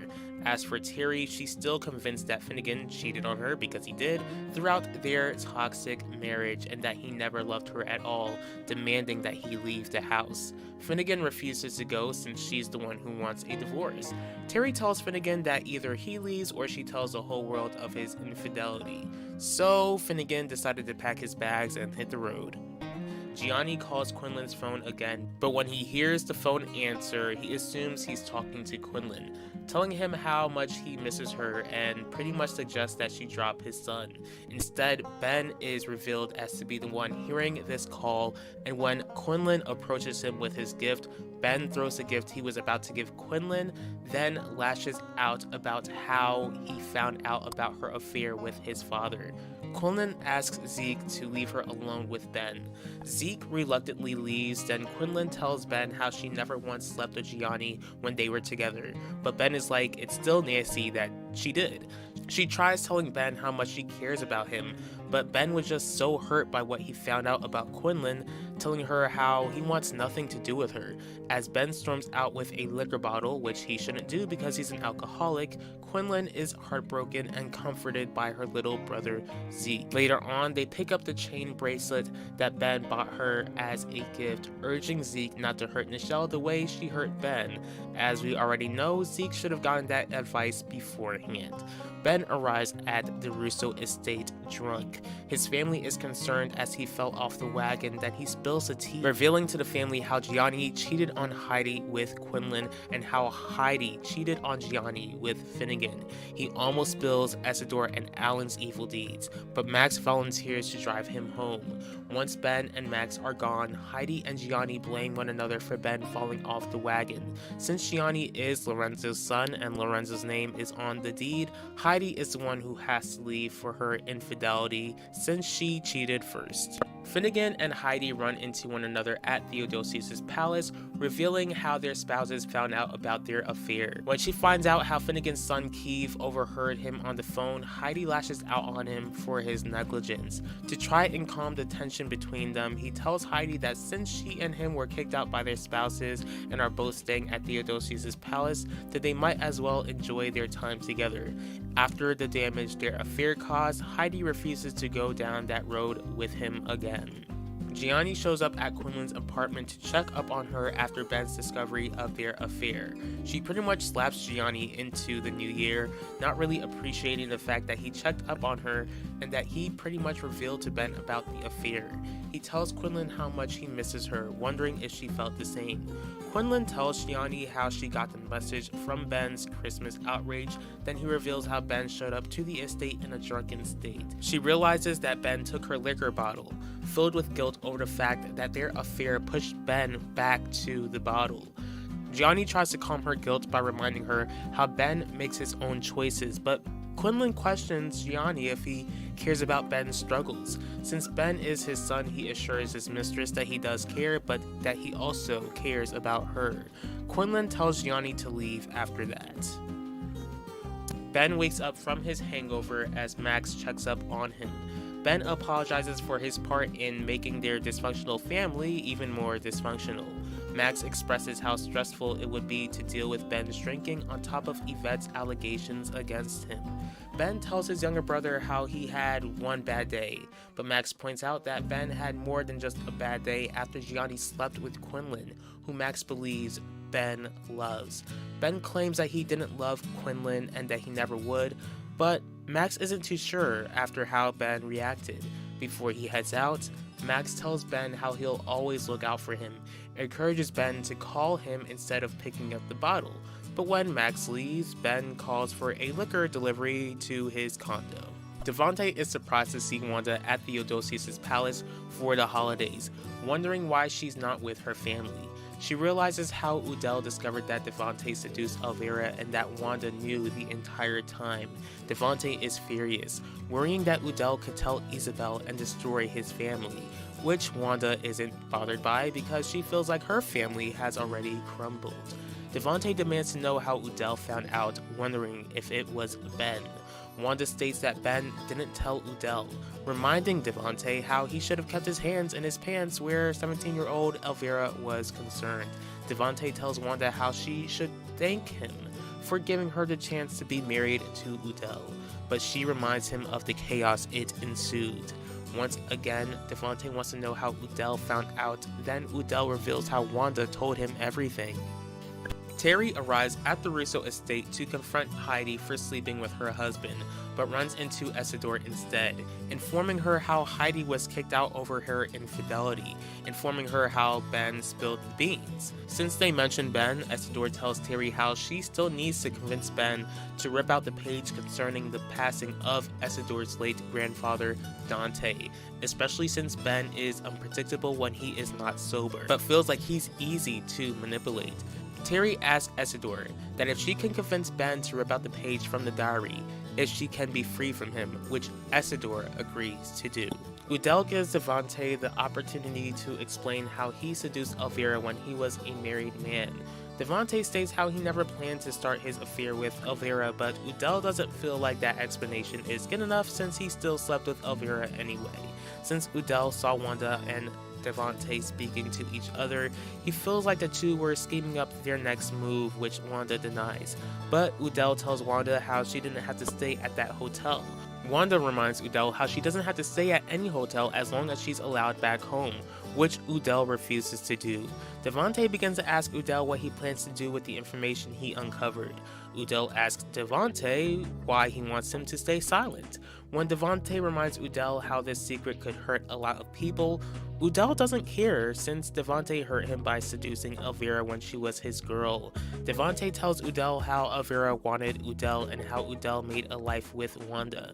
Yet Udell states how he only got with Wanda because he never thought she would ever hurt him the way she did, telling Devante how he wants him to go on wondering when or if he'll expose his secret. When Udell walks off, Devante warns Wanda that if she doesn't get Udell to keep his mouth shut, then he'll make her life worse than it already is. Quinlan gets a surprise visit from Heidi, who asks Quinlan how long she's been sleeping with Gianni.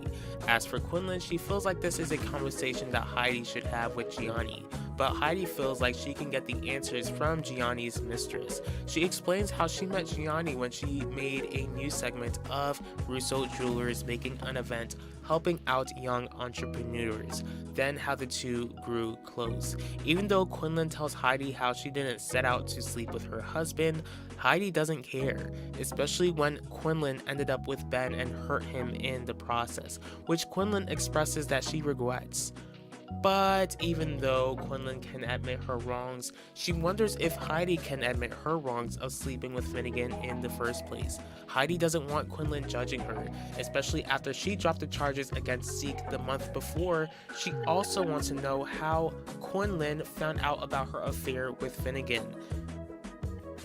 At first, Quinlan tries to deflect the question, but Heidi promises not to look the other way if Zeke has another offense. In order to protect her younger brother, Quinlan reveals to Heidi how she knows Ben has the diary, threatening to get a hold of it and expose Heidi's sins to the entire world. When Heidi leaves, she demands that Quinlan stay away from Gianni and Ben, creating a bitter rivalry between the two of them. Isabel is with Devante at the beachfront for the New Year's Eve festivities, noticing how Devante seems to be on edge. Instead of telling his wife about how Udell found out that he was unfaithful in his marriage, Devante tells Isabel how it's nothing but is bothered when Udell shows up speaking to Isabel. Devante tries telling Udell how busy he and Isabel are.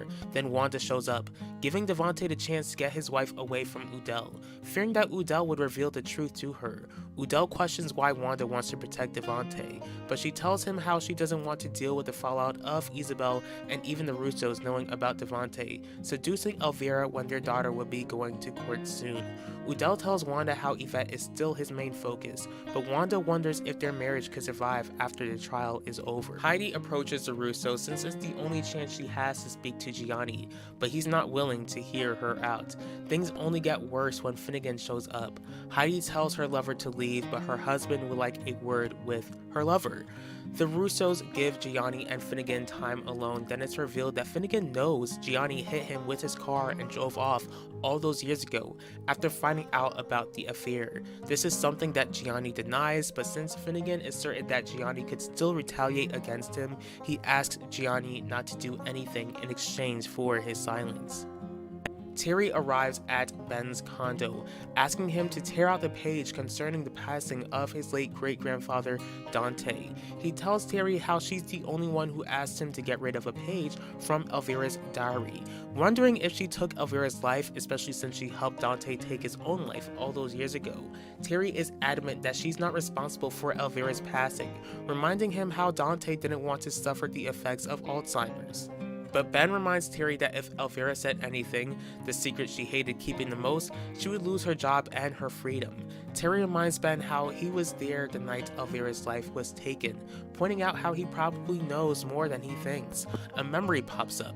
Then he demands Terry to take him to Theodosius' palace. With everyone present, Ben tells everyone at the beachfront how he remembered something important the night Elvira lost her life, and how one person at the beachfront knows as well.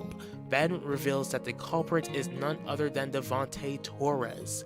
2024 is going to be one ratchet year for Valley Park. Can't get enough of the crazy world of In Times Like These? Then treat yourself to a binge watch of In Times Like These. Don't forget to like, comment, share, and subscribe. I wish you all a happy new year and time to prepare for what's to come.